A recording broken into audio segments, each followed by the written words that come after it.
श्री स्वामी समर्थ. श्री गुरुचरित्र अध्याय 18. श्री गणेशाय नमा. जय जयाजी शुद्ध मुनी तू तारक भवानी सुधार सद्या आमुचे श्रवणी. पूर्ण केला दातारा शिष्यवचन ऐकोणी. संतोषला सिद्ध मुनी सांगत असे विस्तारून. एका श्रोते एकचित्ते भिल्लवडी स्थान महिमा. दुरोपिला अनुपमा पुढील चरित्र उत्तमा. सांगे न एका एकचित्ते क्वचित काळ आणि श्री गुरु होते गौपेणी प्रकट झाले म्हणून. पुढे निघाले परियेसा वरुणा संगमासे ख्यात. दक्षिण वाराणसी म्हणत श्री गुरु आले अवलोकित. भक्त अनुग्रह करावया पुढे कृष्णा तटकात. श्री गुरु तेथे पावन करीत पंचगंगा संगम ख्यात. तेथे राहिले द्वादश शाब्दे करो ग्राम गहन. कुरुक्षेत्र तेची जाण पंचगंगा कृष्णा संगम. अत्युत्तम परियेसा कुरुक्षेत्री जितकेच पुण्य त्याहुनी अधिक जाण तीर्थे असती अगम्य. म्हणून राहिले श्री गुरु पंचगंगा नदी तीर प्रख्यात असे पुराणानंतर. पाच नामे हैती थोर सांगेन एका चित्त. शिवा मद्रा भोगावती कुंभी नदी सरस्वती. पंचगंगा नामे ख्याती महापातके संहारी ऐसी प्रख्यात पंचगंगा. आल्या कृष्णेची या संगा प्रयागाहुनी असे चांगा. संगमस्थान मनोहर अमरापूर म्हणीचे ग्राम. स्थान असे अनुपम्य जैसा प्रयाग संगम. तैसे स्नान मनोहर वृक्ष एक औदुंबर. प्रत्यक्ष दाना कल्पतरू देव असे अमरेश्वरू. तया संगमा थोरी अमरेश्वर सन्निधानी. वसती 64 योगिनी शक्तितार्थ तीर्थ निर्गुणी. प्रख्यात असे परियेसा अमरेश्वरे लिंग बर्वे. त्यासी वंदुनी स्वभावे पूजिता नरे अमर व्हावे. विश्वनाथ तोची जाणा प्रयागी करिता मागसाना.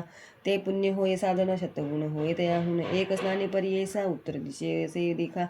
वाहे कृष्णा पश्चिम मुखा शुक्लतीर्थ नाम एका. ब्रह्महत्या पापे जाती औदुंबर सन्निधेसी. तीन तीर्थे परियेसी एकानंतर एक दिकेसी. तीर्थ असती मनोहर कृष्णा वेणी नदी दोन्ही. पंचगंगा मिळवणी सप्तनदी संगम सगुणी. काय सांगू महिमा त्याची साक्षात कल्पतरू असे वृक्ष औदुंबरू. गोप्य होऊनी अगोचरू राहिले श्री गुरु तयासानी. भक्तजन तारणार्थ होणार तीर्थ असे ख्यात. राहिले तेथे श्री गुरुनाथ म्हणून प्रकट झाले. असता पुढे वर्तमानी भिक्षा कराव्या प्रतिदिनी. अमरापूर ग्रामी जाती श्री गुरु परियेसा. तया ग्रामी विजयक असे व्यासक त्याची भार्या प्रतिसेवक पतिव्रता शिरोमणी. सुशील असे ब्राह्मण भिक्षा करी आपण. कर्ममार्ग आचरण असे सात्विक वृत्तीने. तया विप्र मंदिरात असे वेल उन्मत्त. शेंगा निगती नित्य बहुत त्याने उदरपूर्ती करी. एखाद्या दिवशी ब्राह्मणाशी चरून मिळे परियेसी. शेंगांते रान दोन्ही हर्षी दिवस क्रमी येणे परी. ऐसा तो ब्राह्मण दरिद्री याचक वृत्ती उदरभरी. पंचे महायज्ञ कुसरी तथिती पूजित भक्तानी. वर्तता श्री गुरु एके दिवशी तया विप्रा मंदिरासी. गेले आपण भिक्षेसी नेले विप्रे भक्तीने. भक्तिपूर्वक श्री गुरुसी पूजा करी तो षोडशी. गेवळे शेंगा बहु अशी केली होती पत्रशाखा नैवेद्य. भिक्षा करुणी ब्राह्मणाशी आश्वासिती श्री गुरु संतोषी. गेले तुझे दारिद्र्य दोषी म्हणून निगती तयेवी. तया विप्राचे गृहात चोका होता वेल उद्नत.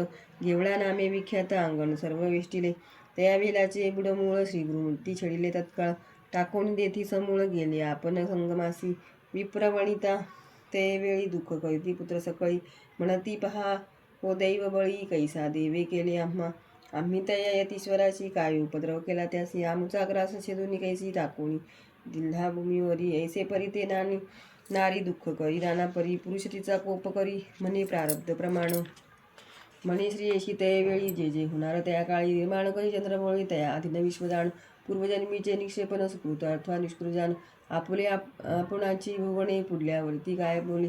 आपुले देव असता उणे पुढल्या बोलती मूर्खपणे. जे पेले तेची भक्षणे कौणावरी बोल सांगे. बोल ठेविती यतीश्वरासी आपले अर्जव न विचारिसी. ग्रास हरितला म्हणसी अविद्या सागरी बुडवून. तो तारक आम्हासी म्हणून आला भिक्षेसी. नेले आमुचे दरिद्र दोषी तो चितारिला आमुते. तया वेलाचे मूळ थोरी जे का होते आपले द्वारी. काढू म्हणती विजेवरी खणिता झाला त्यावेळी. काढिता वेळ मुळासी लाधला कुंभ निधानेसी. आनंद झाला बहु असी घेऊन गेला घरात. म्हणली नवल काय वर्तले यतीश्वर आम्हा प्रसन्न झाले. म्हणून या वेळा छेदिले निदान लादले आम्हासी. नर नव्हे तो योगीश्वर होईल ईश्वरी अवतार. आम्हा भेटला दैन्य हर म्हणती चला जाऊ दर्शनासी. जाऊनी संगमा श्री गुरुशी पूजा करीती बहु असी. वृत्तांत सांगशी तयासी तये वेळी परियेसा. श्री गुरु म्हणती तयासी तुम्ही न सांगे कौणासी. प्रकट करिता आम्हासी नसेल लक्ष्मी तुमचे घरी. ऐसे परी तया द्विजासी सांगे श्री गुरु परियेसी. अखंड लक्ष्मी तुमचे वंशी पुत्र पौत्री नांदाल. ऐसा वर लाधून गेली वनिता तो ब्राह्मण. श्री गुरु कृपा ऐसी जाण दर्शन मात्रे दैन्य हरे सिद्ध म्हणे नामधारकाशी श्री गुरु महिमा असे ऐसी भजावे तुम्ही मनोमानसी कामधेनु तुझ्या घरी इति श्री गुरुचरित्रामृते परमकथा कल्पतरौ श्री नृसिंह सरस्वती उपाख्याने सिद्धनामधारक संवादे अमरापुरमहिमानं द्विजदैन्यहरणम् अष्टदशोऽध्यायः श्रीपादवल्लभनृसिंहसरस्वती दत्तात्रयार्पणमस्तु श्री गुरुदेव दत्त।